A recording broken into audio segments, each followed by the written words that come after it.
Avec nous, Alexandra Gonzalez du service police-justice de BFM TV qui a suivi ce procès pour BFM. Merci d'être là, Alexandra, aux côtés de Laurent Neumann et de Mathieu Croissando. On les rappelle, ces réquisitions qui sont intervenues hier soir peu après 20h. Le parquet a demandé 5 ans de prison, dont 2 ans de prison ferme aménageable contre Marine Le Pen, ainsi qu'une peine d'inéligibilité de 5 ans. On va d'abord écouter la réaction de Marine Le Pen à la sortie de la salle d'audience hier soir.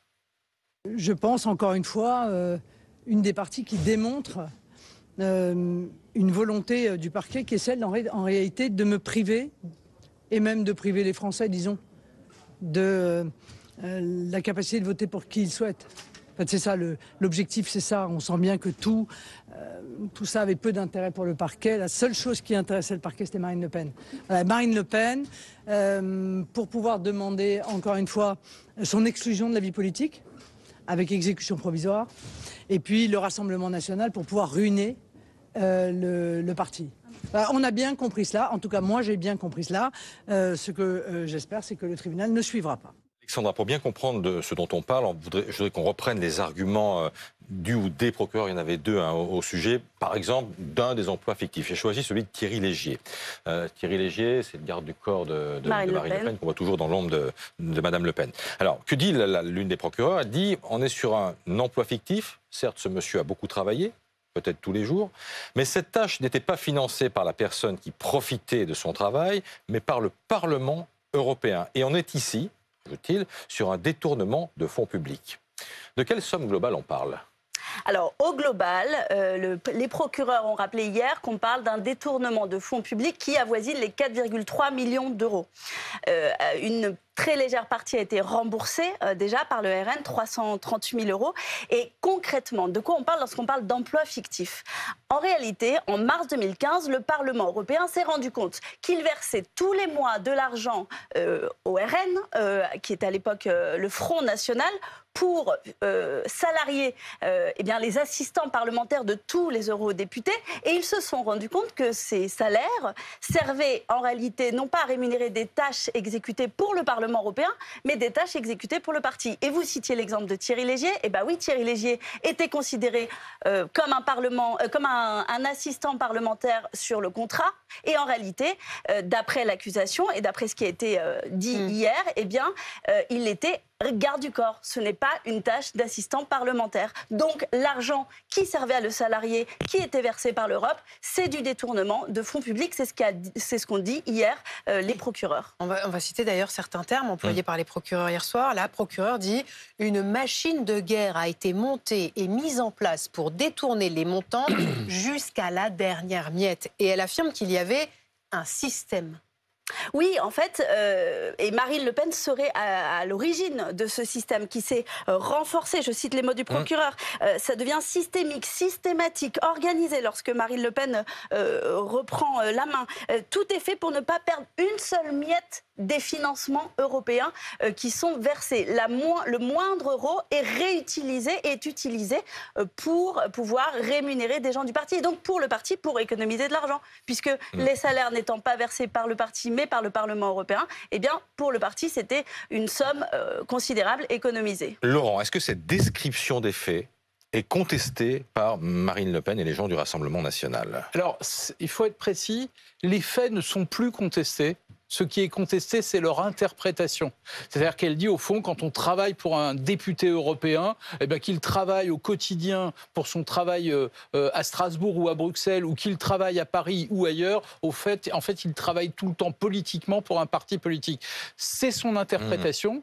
Ça n'est pas l'analyse qu'en font ni le parquet, ni les avocats du Parlement européen, qui considèrent, eux, que c'est un détournement de fonds publics. Et c'est une incrimination extrêmement grave, puisqu'on encourt 10 ans de prison au maximum. Mais alors, dans ces conditions... Alors, c'est pour cette raison, en fait, que Marine Le Pen et le Rassemblement national dit qu'il s'agit de réquisition, en quelque sorte, politique. Alors, il n'y a pas de réquisition politique.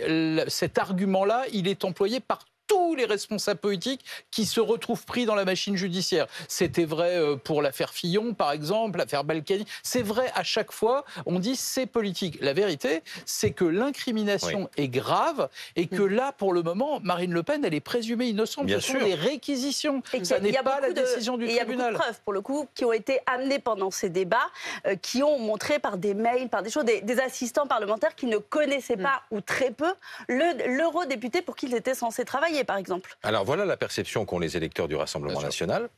Eux, ils pensent qu'il s'agit d'un complot. Il y a quand même 11 millions de Français qui ont voté pour elle. Ce serait dérangeant de l'enlever du paysage politique, parce qu'on est vraiment habitué, elle est quand même mieux que son père. Ils sont après elle, c'est tout, point barre. De toute façon, ils veulent tous la détruire. Alors, il y a la politique et puis il y a la justice. Est-ce qu'il y a un risque réel que Marine Le Pen, d'ici la présidentielle de 2027, soit déclarée inéligible? Alors, il y a un risque, un seul, c'est si elle est déclarée inéligible et que le tribunal décide que l'exécution est provisoire. C'est-à-dire que l'appel, si elle fait appel, n'est plus suspensif et que cette inéligibilité commence dès la décision de première instance. Qui décide ça? Le tribunal, en l'occurrence le tribunal judiciaire de Paris. Et si c'était le cas, elle aura encore une petite voie de recours extrêmement compliquée. Elle pourra encore faire appel. Mais c'est ce qui est demandé dans le réquisitoire, non?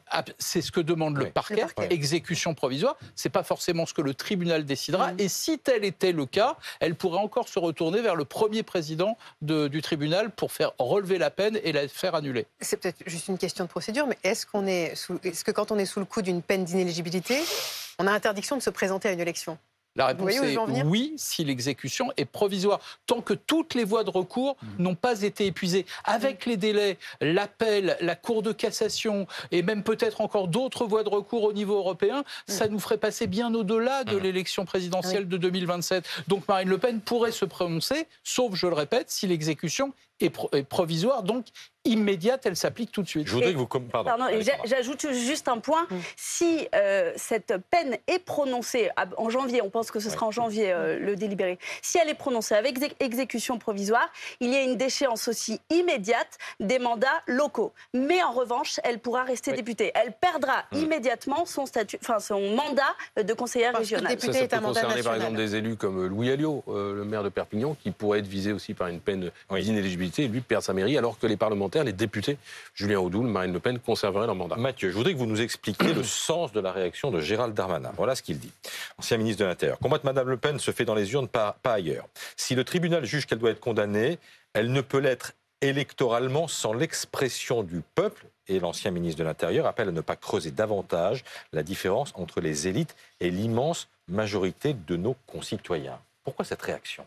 En tout cas, elle est dangereuse. Alors, on voit bien, c'est l'idée, il faut combattre. Ce n'est pas un tweet de soutien à Marine Le Pen, mais c'est combattons Marine Le Pen dans le jeu politique et non pas dans l'enceinte judiciaire. Parce que les Français ne comprendraient pas ce qu'on a entendu tout à l'heure en écoutant les réactions des lecteurs du Rassemblement national qui disent qu'il y a un complot politique. Je trouve que ça accrédite cette idée-là. Non, il ne s'agit pas d'un procès politique, mais d'un procès d'une formation politique. Et on ne peut pas, quand on parle de l'expression du peuple, on rappelle que la justice, elle est rendue au nom du peuple français. On ne peut pas opposer deux logiques, une logique électorale et une logique judiciaire. Les lois, par ailleurs, elles sont votées par les élus du peuple et les juges appliquent les lois votées par les élus du peuple. Donc c'est assez surprenant, mais on sait que Gérald Darmanin, il n'est pas suspect de complaisance avec le Rassemblement national. Marine Le Pen, c'est une de ses principales adversaires dans la région des Hauts-de-France. Mais en revanche, on voit bien qu'il y a un signal envoyé à ce que lui considère être un électorat populaire. Il voit bien la différence entre les élites, il lui dit lui-même, et l'électorat populaire, qui ne comprendrait pas cette décision si jamais elle était rendue. En fait,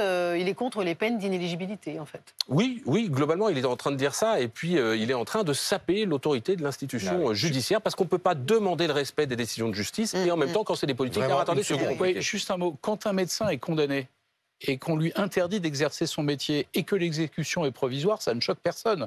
Qu'il ne puisse pas retourner exercer son métier de médecin en attendant l'appel, la Cour de cassation, ça ne choque personne. Là, c'est une atteinte à la probité, donc ça touche un élu, donc il n'est pas anormal que cette peine d'inéligibilité existe.